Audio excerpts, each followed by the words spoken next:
In our world, editing fast is a must, and I'm always looking for ways to speed up the process. So today we're looking at some foundational things and a tool that lets me edit something that used to take an hour in just 10 minutes.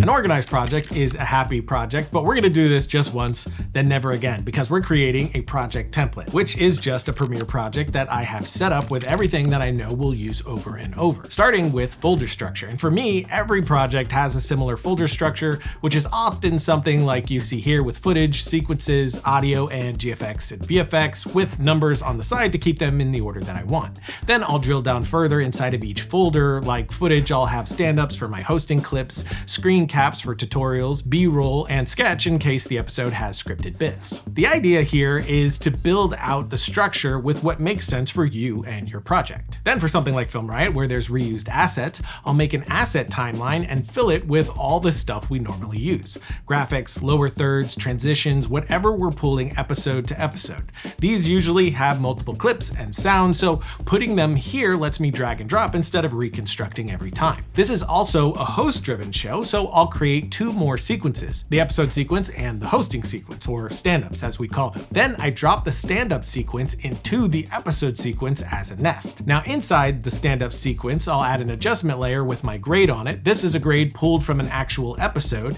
and since I have the same lighting, location, and camera every time, I can have that travel with this template. And I'll do the same for sound. I'll add in the final audio processing by putting it right on the track through the audio track mixer. Again, I'm using the same room and mic every time, so this just stays the same too. And speaking of nesting, if you do talk to camera stuff like I'm doing right now, once you have that cut down, if you don't already have a template with the nest built in, nest it, which turns into this one long clip. So I'll use scene edit detection to bring all my cuts back so I can keep editing as needed. This seems stupid, but once the episode is fully cut and looking like this, I can click into the nest to make changes to those hosting sections very easily without having to go piece by piece. Or like I already showed, I can slap an adjustment layer over everything, change that color, or do my audio processing right inside the track mixer.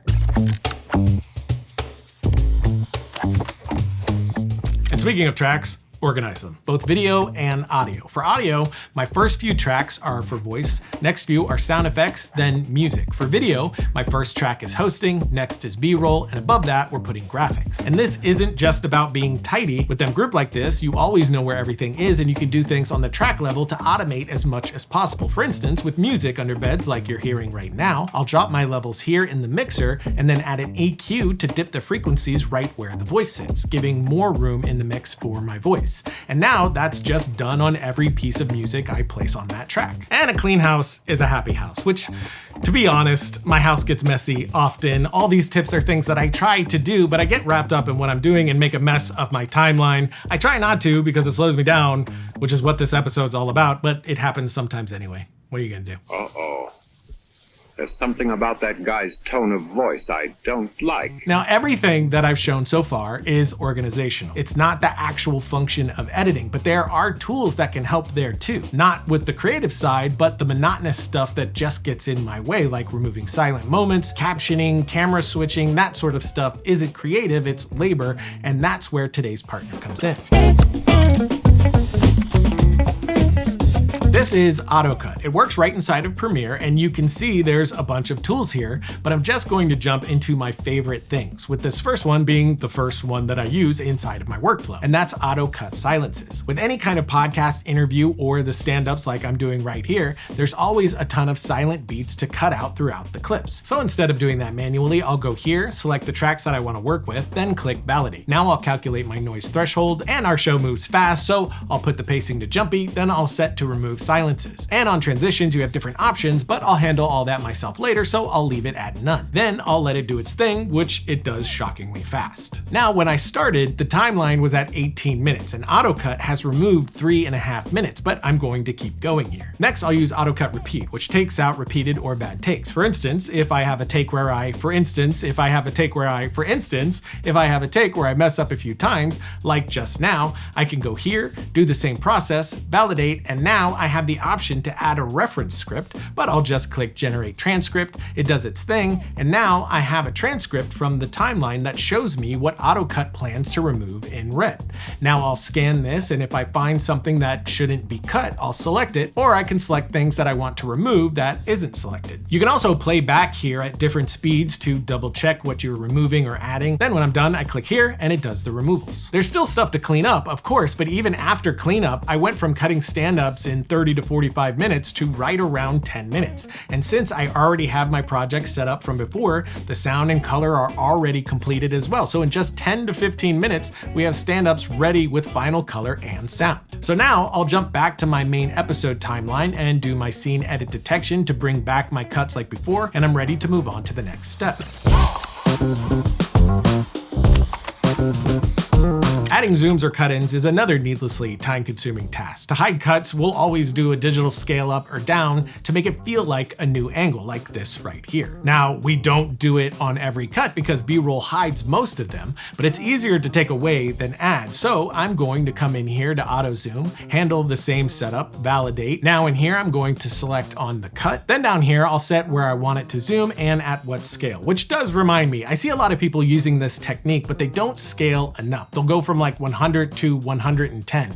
And that feels like an odd jump cut, like they didn't finish the move. And I kind of go at a 30% rule. For instance, we have the camera right here. If we wanted to shift to a new angle, say over here on my side, you're gonna wanna move the camera about 30 degrees at least. Otherwise, it just feels like an odd jump cut. And the same goes for a digital zoom like this. So instead of going from 100 to 110, something like 100 to 130, like this right here, feels a lot more correct and fluid. But jumping back into Autocut, because I don't want an actual zoom that we see, I just want to cut in, I'll select jump cut right here. Then you can turn on a subtle handheld look if you want, I don't, but then where you want the adjustment layer with this action to be placed. And I'm going to select above track 1, then apply. And the best part about this is that it places the zoom control on an adjustment layer using transform. So where I don't want it, I just delete that and I leave the ones that I do. I would love to see a little more control here. Right now, it'll do different levels of zoom since I can't set a minimum scale, and that gives me more work to get rid of those and copy over the ones that I do want that has that full scale in, which is what I'm setting at my max scale. Also, I'd love to be able to choose whether to zoom on every cut or not, and whether to start zoomed in on the first clip or start zoomed out. This is my second favorite thing on this app. Premiere has excellent caption options, but when it comes to animating them, we're left doing it manually, and that is time consuming, which we don't want. So I'll set up like always and get my transcription here. Once I have that, I can start from one of these presets or jump in and edit a style to create my own. After I've done all that, I can go into position and size, change what I want, and use this platform safeguard to make sure that I'm staying in bounds. You can also set your max width here, so if you know you're gonna snag some clips to go to 9:16, you can make sure your captions stay within that region. I won't do that since anything that's 9:16 will be its own edit, but after that, I'm gonna edit my transcription if need be and then hit add caption. And now I have an animated caption perfectly following my voice. And I can still click into this caption nest here to make changes where it's needed. You also have translation inside of AutoCaptions that supports 80+ languages, which is massively helpful, especially for creators publishing internationally. One nitpicky complaint that I have is that the app kept asking me to rate it over and over. It's a little annoying, so I'd love to see that removed in the future, but not a huge deal. And there's a bunch of other great tools in here, and we are in Premiere, but it's also available in DaVinci Resolve. So if you want to try it out, you can get a 14-day free trial, no credit card needed, at the link below. And if you end up wanting it, that link will also get you a 20% discount on their annual plans. And if you haven't noticed, none of these tips were about creative editing. For me, the things that speed up my process the most are the things that reduce the time I spend on non-creative tasks, the stuff that I have to do to get into the creative parts of cutting. So my #1 goal is always to steal time away from the repetitive housekeeping and give it back to the creative work. But that's it for today, and I'm always looking for smart ways to improve our workflow, so post any and all tips that you have for us below. And until next time, don't forget to write, shoot, edit, repeat.